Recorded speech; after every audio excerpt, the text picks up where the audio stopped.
Hello everyone. This video is a tad overdue. I was going to do a 6-month ownership update with this car. 6 months, 6,000 miles. Yes, I basically put about 1,000 miles a month on this thing. Though actually, as I am looking at the odometer, we're now close to me putting 7,000 miles on this, excluding the other miles that was put on this car already. And yeah, I thought it's just time to give this car a little bit of an ownership update and explain to you how this car has treated me throughout the rest of 2023, because as I film this, it is currently January 1st, 2024. So as I drive along these extremely icy roads, because oh gosh, living here in Upper Michigan is amazing, let's cue the intro and dive into my thoughts on the car after a little over 6 months, about 7 months now actually.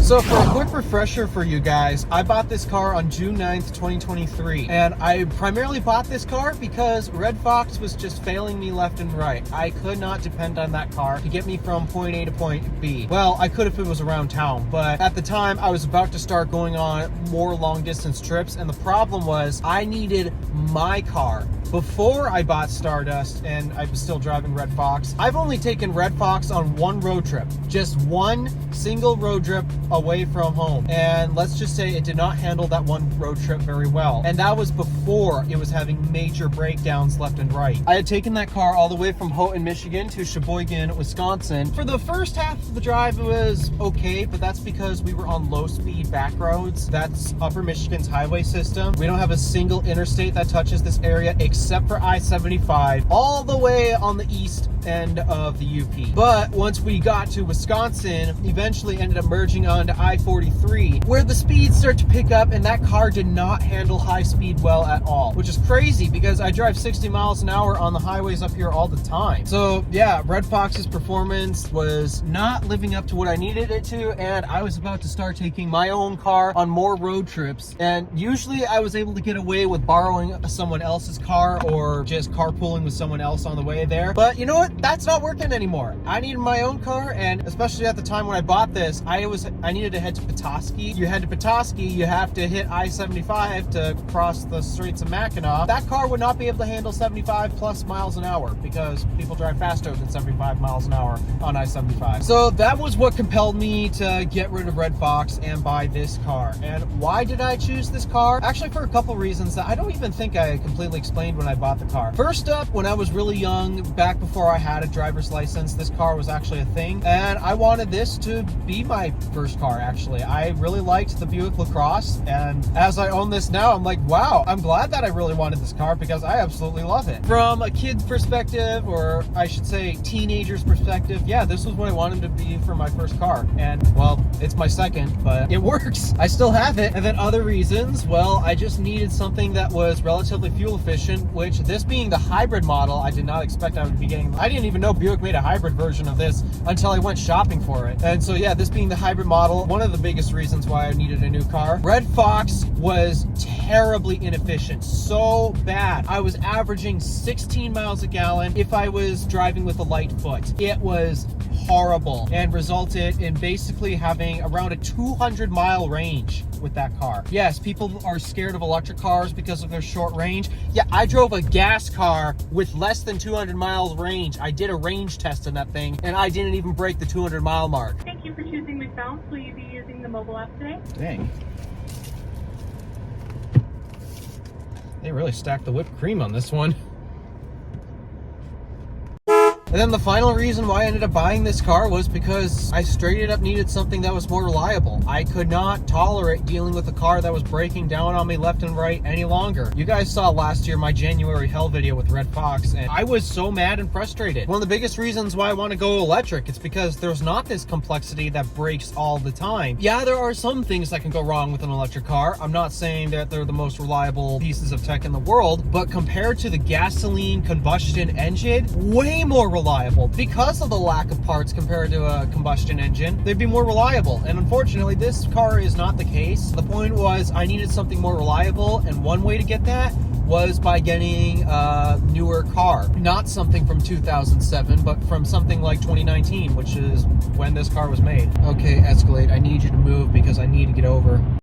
And so yeah, that is what ultimately drove me to purchase this car. It was just, I could not depend on Red Fox. All right, so that's why I bought the car. How has it treated me for the past 7 months? So I'm going to first start off with things that I've had to repair on this car, because there have been a couple things. Luckily, everything that's needed to be done in this car has been under warranty or part of complimentary maintenance thanks to the dealership. So far, the only thing that I've had to pay for related to this car is registration and insurance, obviously. New tires. The winters up here are horrendous, and yet you need dedicated snow tires, which this car did not ship with. And then gasoline, obviously, because, I mean, of course I have to pay for fuel for this thing. But everything else, including the first thing that was the air conditioning, that was not working properly, so took that in to get the air conditioning fixed up. Also, I needed a new key because one of my keys had shorted out and basically was giving the car extremely weird commands. And yeah, I had to keep that key as far away from the car as possible. And then the last thing that broke on this car that I needed to get fixed was the grille shutters. This car has active grille shutters for aerodynamic purposes and cooling purposes. It's to help achieve better fuel efficiency when you don't need the extra engine cooling. But whatever happened, the connection ended up getting corroded and shorted that out. So luckily, all of these repairs have been done for free. And I also should mention that I have one other thing that I need to get fixed in this car that I'm going to take the car in tomorrow at least to get fixed. My display happens to have some issue where I think if it gets a little hot,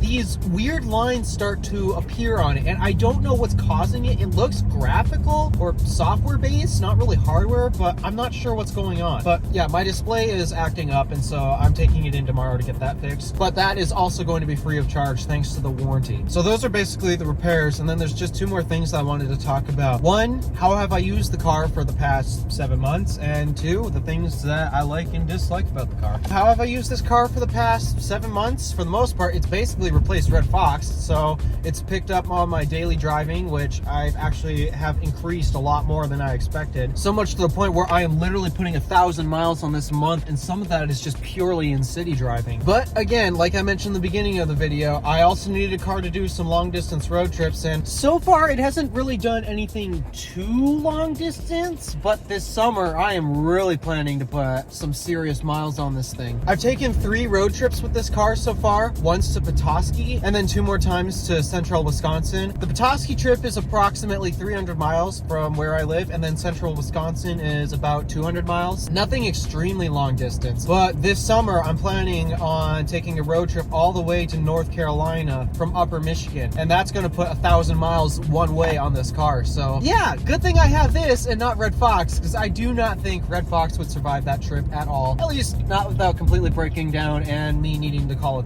tow truck. For the most part, I've discovered I drive about an average of like 20 miles per day or something like that. And sometimes it's even higher when I need to run random errands to and from the house and such. I never expected how much I actually drive, and I drive a lot more than I would think, because from my house to work, it's like 4 or 5 miles or something. It's not that far. It's just a lot of hills, and that's why I still drive a car. But yeah, that basically sums up how I've been driving this for the past 7 months. And I'm going to end off this video with the things that I've liked and disliked about this car. Starting with the things I dislike, because I like to end on a positive note. It's a few things, but things that I can easily get over with. Number one thing that I dislike about this car has to be the black interior. The reason why I don't like the black interior has nothing to do with looks. I actually think the black interior looks nice in here, but black interiors have a bit of a problem when it comes to sun. They heat up so quick, and over the course of this summer, I'm always constantly remote starting this car, either in the winter, usually to warm up the cabin because of course it's freezing, but in the summer now I have to remote start all the time to get the AC going, and I kind of wish I don't have to do that, because that means I'm burning gas just preconditioning the cabin and not using it for distance. So I'm not exactly pleased with that aspect of needing to constantly precondition the cabin and remote start. The black interior is just not helping, and the default interior is actually this cream-ish very light, bright cream interior. I personally would have preferred to stick with the base interior and not this black one. I'm not a fan of the black interior, and I don't think my next car is going to have one. Maybe. I'm at least not intentionally going to buy another car with a black interior, because in the summer, and especially, it's just doesn't work. It does not work in the summer. Another thing that I don't like about this car is the lack of a sunroof. I've seen in so many videos of the Buick LaCrosse, almost all of them feature a beautiful panoramic sunroof, and this car doesn't have it. I seriously wish it did. I would have traded the built-in navigation in this car for that sunroof, because it would add so much light into the interior here. And yeah, I love panoramic sunroofs. I'm mad and upset that my second car, the first one didn't have a sunroof either. Red Fox didn't have a sunroof, but Stardust here also doesn't have a sunroof, and the sunroof option for this is beautiful. It's another thing that I don't like about this car. It does not have the sunroof. A couple other things I don't like are the gas cap is on the wrong side of the vehicle. It's on the passenger side for some stupid reason. Buick, GM, just so you guys are clear, the driver of the vehicle is on the left side of the car, and typically it's the driver who's refueling the car. So wouldn't you think it'd make more sense to put the fuel door on the driver's side of the car? What? Is that called logic or reason? What? I know, right? It's almost like it makes sense. So yeah, that drives me nuts, and it actually makes it really difficult for me to fuel up, because finding the passenger side of the vehicle is a lot harder than finding the driver's side of the vehicle. I've had some weird parking situations at gas stations before. Yeah, fuel door is on the wrong side. It really should be on the driver's side, not the passenger side. I guess the final thing that I'll say sort of bugs me with this car, I'm not going to say it too much, but actually it's the trunk size. This is by far the largest sedan in the US. I have searched for any other vehicle in this car's class, which is semi-luxury full-size sedan. There is no sedan bigger than this. Like, okay, we'd have to talk Mercedes, Rolls-Royce, the super high-end luxury vehicles in order to get a sedan bigger than this. But in terms of a premium sedan, you're not gonna find anything bigger than this. And for a vehicle that's this big, trunk space is actually relatively mediocre at best. It's really disappointing. It's also not particularly helped by the fact that this is the hybrid, and it has the battery taking up some space in there as well. Trunk's a little smaller. It's actually on par with most of the competition, which I'm kind of disappointed considering the size of this car. Now, a pro to the car being this big and yet still having a tiny trunk is the back seats are humongous. A big reason why my family loves Buicks so much is because their sedans offer very roomy back seats. That is something that Buick has always paid attention to in their full-size lineup. That was the case with the Buick Park Avenue. That was the first Buick my family has ever owned. It's the case with both my parents and my old car, which was a Buick Lucerne. My parents bought my old car, so technically they have two Buick Lucernes now. And that is also especially the case with Stardust here, this 2019 Buick LaCrosse. Tons of space. It's easy to get comfortable in this car, whether you're in the front seat or not. I guess this will basically take me straight into my things that I like about this car. The space is definitely one of them. My passengers easily get comfy in here. And despite that, I'm short. I'm 5'8". Ooh! That did not sound good. Did I just break the car? I hope not.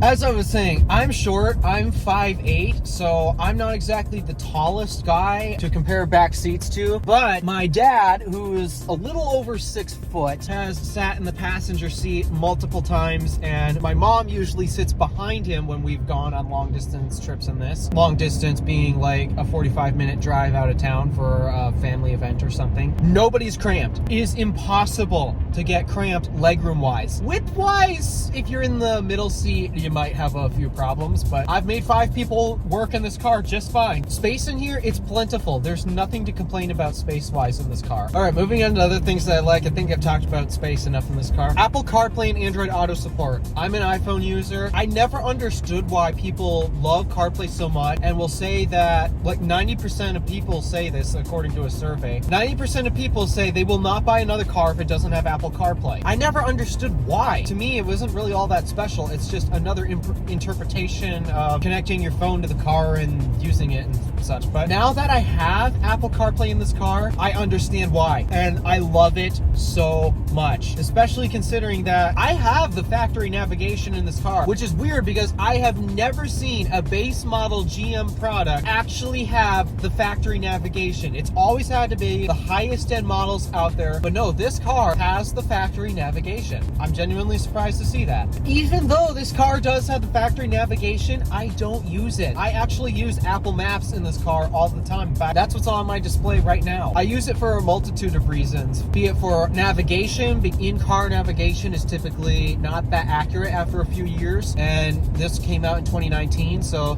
the map is technically now 5 years old, but also for traffic data and such, live traffic events. And sure, you can pay a subscription to get live traffic events sent to the car, but this is free. Why do I need a subscription to tell me traffic events when this is a free setup right here that works amazing? So yeah, I love having Apple CarPlay in my car, and I'm going to be disappointed I still want to buy a Tesla, guys. Just want you to be aware of that. I'm going to be disappointed that I'm going to lose Apple CarPlay when I do eventually buy the Tesla. I've learned to love it so much. Another thing that I love about the car is the gas mileage. When I do highway drives in the summer, I'm saying this, I have to say in the summer because winter tanks efficiency. Yeah, guys, just so you know, it's not just electric cars that are affected by winter. Gas cars are also affected by winter and snow. I actually am driving less efficiently right now because of winter conditions. But in the summer, I typically average about 40 miles per gallon on the highway. 40 miles per gallon in a sedan this big. It's nuts to me how this car is so big and it gets 40 miles per gallon. And I've actually peaked once at 46 miles a gallon. That's just downright impressive. A car this big getting 46 miles per gallon. It's a mild hybrid, but just that, I love the gas mileage that this gets, and it has genuinely been saving me more money compared to Red Fox. And yeah, this car will easily go 400 miles on a full tank of gas, unlike Red Fox, which I could barely get like 200 out of. I would be lucky if I could get 200 miles out of Red Fox. She was so thirsty. I also love how this car drives. I'm so surprised on how GM has decided to tune this, because from the impression that I get from people online, but also even drivers around me, you can learn a lot about drivers just from watching them drive. A lot of drivers around me assume that I'm this old grandpa driving his grandpa Buick. And the thing is, this does not drive like grandpa's Buick at all. I mean, if you want it to, it will. It will drive smooth, it'll drive comfortable, and that's something that I wanted in this car, especially because Red Fox's suspension was basically shot. It just did not exist. Every time you hit a bump, you felt it, and you felt it hardcore. This car definitely does a much better job at soaking up bumps and road imperfections, especially considering the terrible roads around here. Thank you, Gretchen.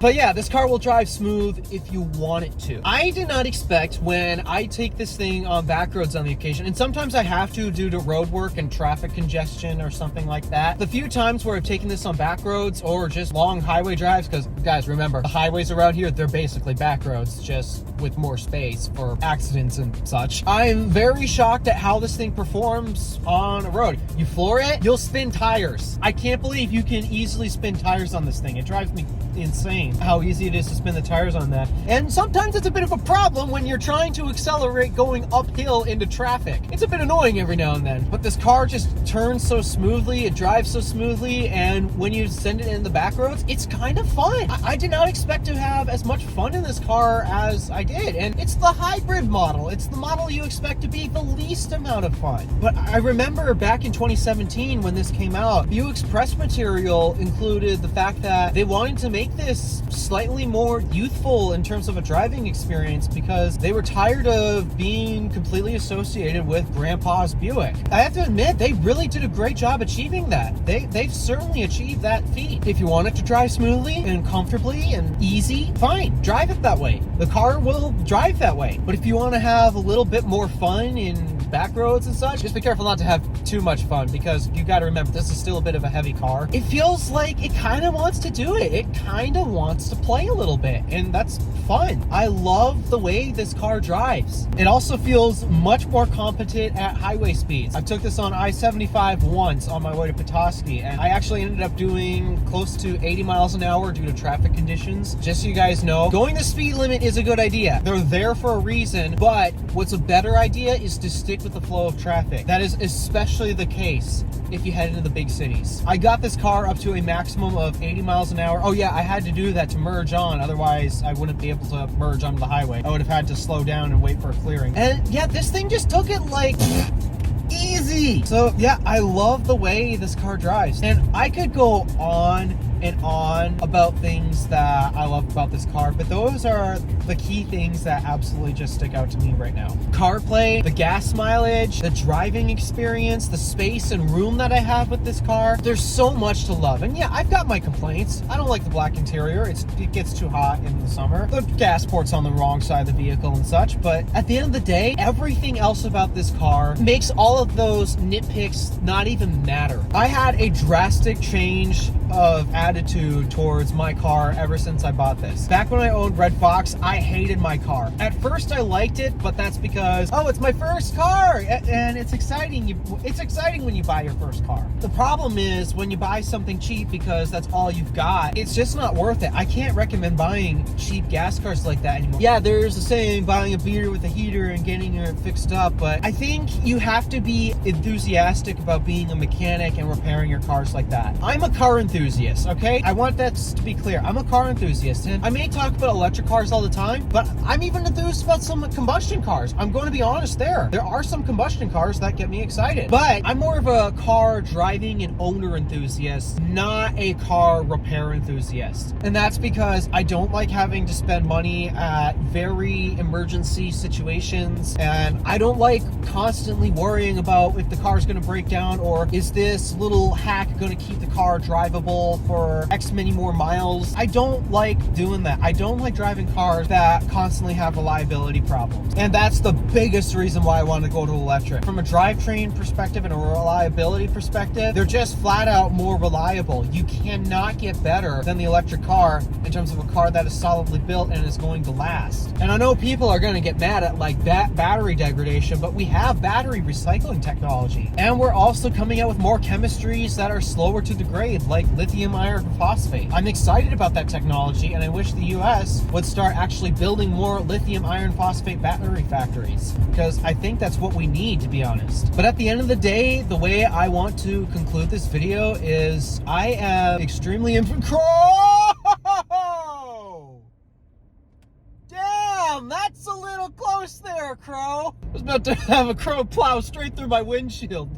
So yeah, I guess I just want to conclude this video with, I love my car, and actually I do genuinely think the day I sell this, I'm gonna be sad. I thought it was gonna be sad when I sold Red Fox, but I felt better just to get it off of my back, and it was a money pit. I should never have bought that car. It was not worth the money I spent to that, and I do think that I still kind of overpaid for this vehicle, which makes it a little harder to swallow the fact that, for one, I never thought I'd ever own a nice car like this, at least at this time, because my job, it's okay. It's not like the highest paying job or anything. There's a lot of mixed emotions with me owning this car. A lot of it is like, do I really deserve having this nice of a car? Because I felt cursed to dealing with unreliable, cheap, inefficient vehicles like Red Fox, and then I upgrade to this. It's like, do I even deserve this nice of a car? It's a lot of mixed emotions, but for the most part, they're positive. I'm glad I bought this car. I'm a bit irritated that this driver is driving way slower than the speed limit right now. that's how this car has treated me throughout 2023, ever since June 9th. Thank you, Stardust. Thank you for making my daily commutes and long distance trips much easier. I can't wait for the 2024 summer road trip to North Carolina. I'm excited for that. And this will be the car I take on that road trip. So can't wait to see what the future holds. Just don't get a few ideas from Red Fox Stardust. That's enough from me. Thank you for watching. Do me a favor and interact with the stuff below. My name is DeWolf, Random Alpha, signing out.